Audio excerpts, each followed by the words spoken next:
Hello everyone, कैसे आप लोग। मेरा नाम है फराज देशमुख और आप लोग देख रहे हैं इंटीग्रेटेड फराज।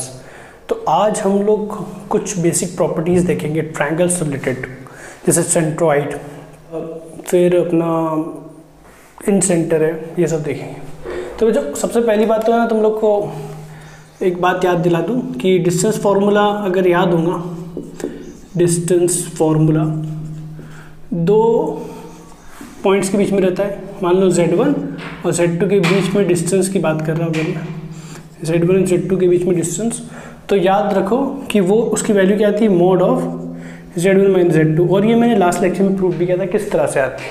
Z1 की जगह x1 प्लस i1 लिख लो और Z2 की जगह x2 प्लस i2 लिख लो, उससे प्रूफ हो जाता है। तो अगर मैं ऐसे Z1 माइनस Z2 का मॉड लिख दूँ तो डिस्टेंस फार्मूला होता है। सेकेंड बात बच्चों, इसमें सेक्शन फार्मूला भी रहेगा।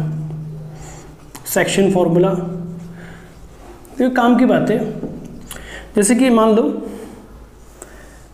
इंटरनल डिवीजन एक्सटर्नल डिवीजन रहेगा। ये इंटरनल डिवीजन की बात कर रहा हूँ मैं, इंटरनल डिवीजन। तो Z है इधर, ये Z2 है और ये इसको m/n में डिवाइड कर रहा है, इंटरनली डिवाइड कर रहा है, तो इसलिए इंटरनल डिवीजन है। तो ये जो Z है वो क्या हो जाएगा, ये इससे मल्टीप्लाई होगा, ये इससे मल्टीप्लाई होगा, तो Z हो जाएगा mZ2 upon n Z1 upon m plus n।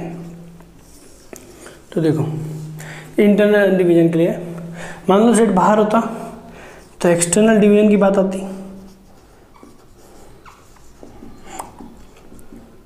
तुम लोग को तो यार ये सब आता है, उम्मीद करता हूँ।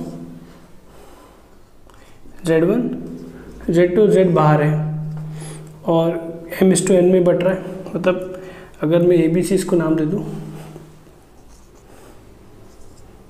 तो ये क्या था, AC अपॉन BC क्या था, m/n। इसमें भी AC अपॉन BC सेम रहता है, m/n। तो क्योंकि मतलब ये जो दूरी ये वाली ये m है और ये n है, मतलब ये दूरी नहीं है, बेसिकली रेशियो है, समझाने के लिए लिखा हो। तो सेम फॉर्मूला होगा, सिर्फ बीच में आएंगी माइनस साइन। ओके, सिर्फ माइनस साइन बीच में आ जाएगा, तो एक्सटर्नल डिवीजन के लिए ये फॉर्मूला हो जाएगा। तो बस ये बेसिक इंट्रोडक्शन चीज़ें मालूम होना चाहिए, बहुत आसान है, कुछ इसमें मुश्किल नहीं, लेकिन एक बार बताना मेरा काम है। तो जब इस पर एकदम अगर मैं बोलूँ if Z1 Z2 and Z3 are in AP, then they lie on, और ऑप्शन है ट्रायंगल, सर्कल, स्ट्रेट लाइन, ये सब है। तो इसने बोला क्या है कि AP में तो Z2 इक्वल टू क्या हुआ, Z1 प्लस Z2 Z3/2, क्योंकि तीनों AP में, तो याद है B equal to A plus C/2 होता है, ये तो सबको याद होना चाहिए।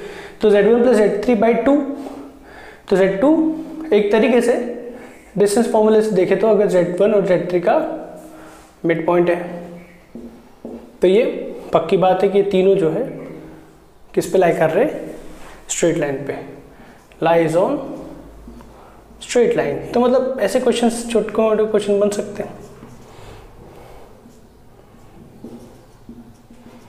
जैसे कि अगर मैं ऐसा बोल दूं 2Z1 plus 3Z2 minus 5Z3 और Z1 Z2 Z3 में ये रिलेशन है, तो बताओ ये कहाँ लाई कर रहे हैं।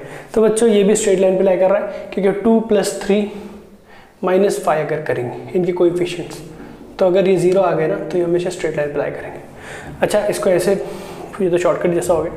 अगर तुम इसको ऐसे सोचो 5Z3 equal to 2Z1 plus 3Z2, तो ये देखो ना क्या हो रहा है, 2Z1 प्लस 3Z2 अपॉन 5 नीचे आया, 5 को लिख दिया 2 प्लस 3, तो सेक्शन फार्मूला बन गया ना mZ1 प्लस nZ2। तो ऐसे आसान आसान सवाल भी इस पे बन जाते हैं।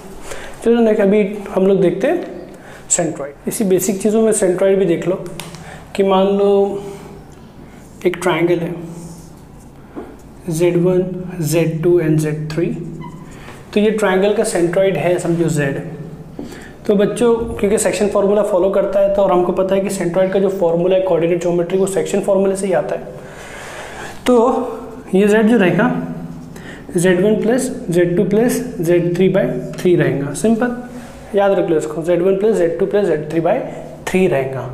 ये अगर मान लो इधर लिखते फोर्थ, अगर सेंट्रॉइड के जगह इन सेंटर निकालने का बोला होता और ये ट्रायंगल होता Z1 Z2 Z3 और मान लो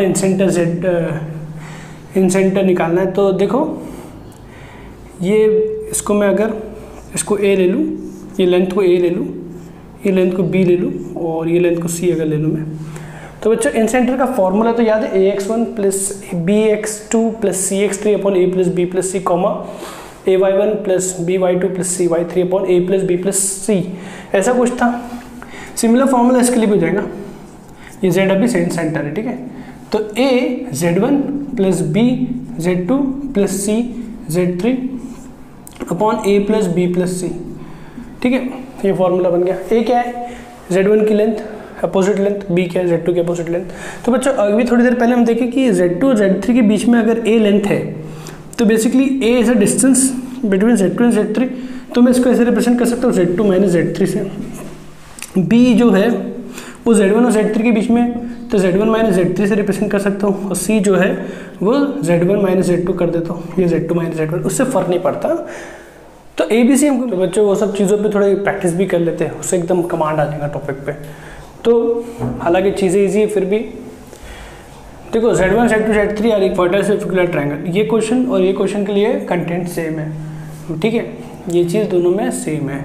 अब ये क्या बोल रहा है, mod Z1 equal to mod Z2 equal to mod Z3 equal to 1। तो मान लो मॉड Z1 का मीनिंग क्या हुआ, डिस्टेंस ना, distance of Z1 from origin, यही पता है ना तुम लोग को, ओरिजिन से दूरी, तो ये ओरिजिन है, मान लो ये Z1 है, तो ये मॉड Z1 हो गया, और ये Z2 है, मान लो ये मॉड Z2 हो जाएगा, और ये Z3 मान लो ये मॉड Z3 हो जाएगा।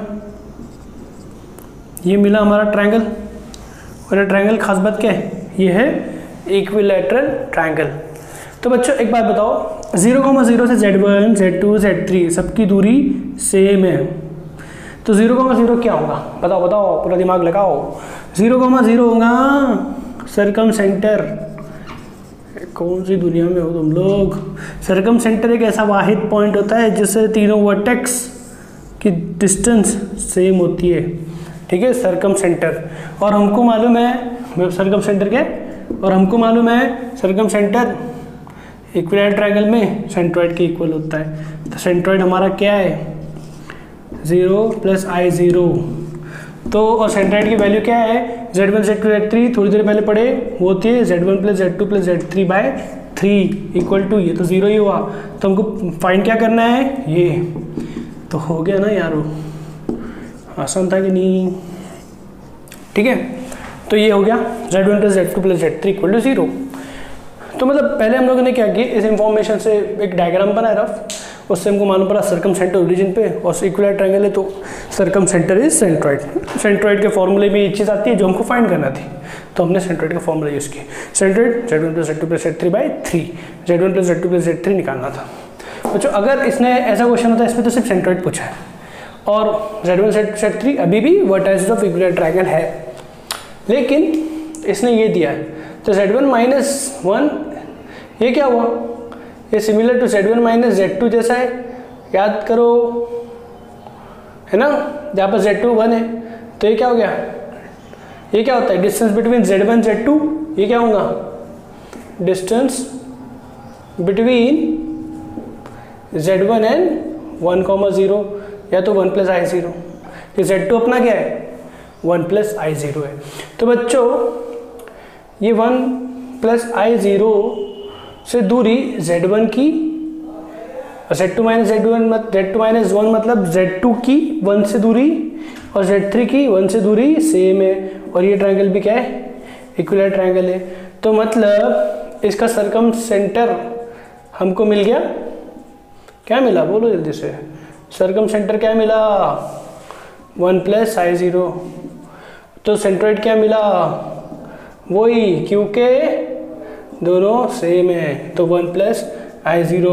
तो अगर Z1 plus Z2 plus Z3 पूछा रहता तो मैं क्या करता, Z1 plus Z2 plus Z3 by 3 लिखता और सामने क्या लिखता 1, उसको भेज देता, तो Z1 क्यों 1 + I0 1 ही होता है ना, Z1 + Z2 + Z3 = 3 मिल जाता। तो जी ये ऐसे क्वेश्चन होते हैं, काफ़ी इंटरेस्टिंग है ना, मज़ेदार है। तो मुझे ये टॉपिक इंपॉर्टेंट लगा इधर पढ़ाने का। आगे हम लोग नेक्स्ट टॉपिक में जाते हैं, आर्ग्यूमेंट पे जाते हैं। Thank you.